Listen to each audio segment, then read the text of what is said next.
Assalamu alaikum, my name is Zaina and welcome to Crescent Network Studio. Today's story is about a proud young boy named Arin who saves an injured falcon and learns something valuable.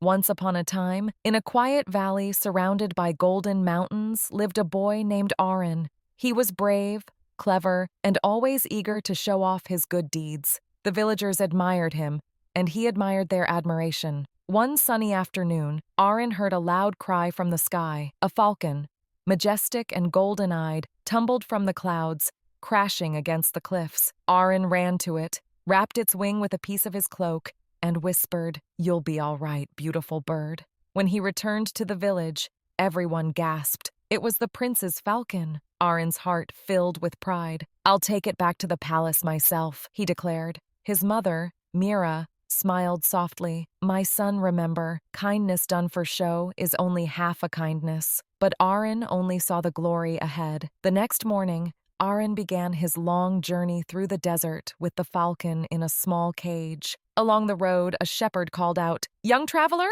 please help me pull my donkey from the ditch." But Arin, eager to reach the prince, replied, "I'm sorry, I must hurry. I have the prince's bird." Later, an old woman by a stream called gently, "Kind boy, help me cross." Again, Arin turned away, whispering, "I can't stop now." That night, dark clouds gathered, and a roaring sandstorm tore across the valley. Arin shielded the falcon, but the cage broke open. The frightened bird escaped into the storm. He fell to his knees, crying, "Ya Allah, I've lost it." And in the thunder and wind, a whisper echoed in his heart, "Help others, and I will help you." When the storm cleared, Arin found himself lost, cold, hungry, and alone. He heard the shepherd's voice again, calling for help. This time he ran toward it without thinking. He helped free the donkey, shared his water, and guided the man to safety. The shepherd smiled. "You have helped me twice, once with your hands and once with your heart."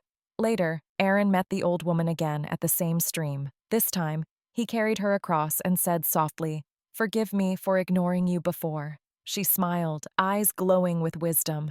"The greatest hearts are those that bow in kindness, my son." When he turned back, she was gone. Only a single falcon feather lay glowing by the water. When Arin returned to his village, weary but changed, he saw royal guards waiting.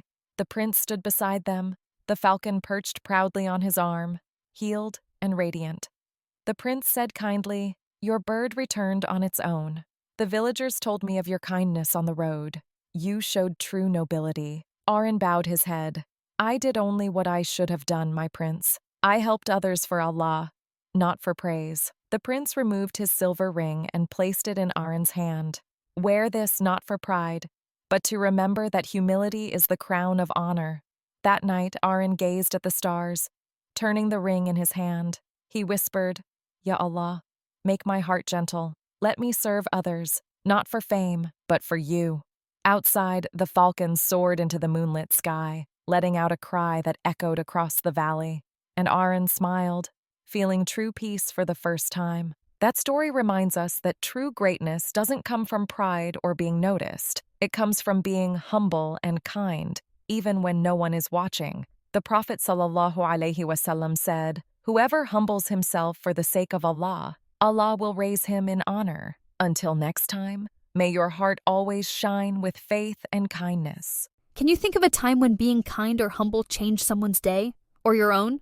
If you enjoyed today's story, don't forget to like, share, and subscribe. And join us next time for another story that shines with faith and imagination.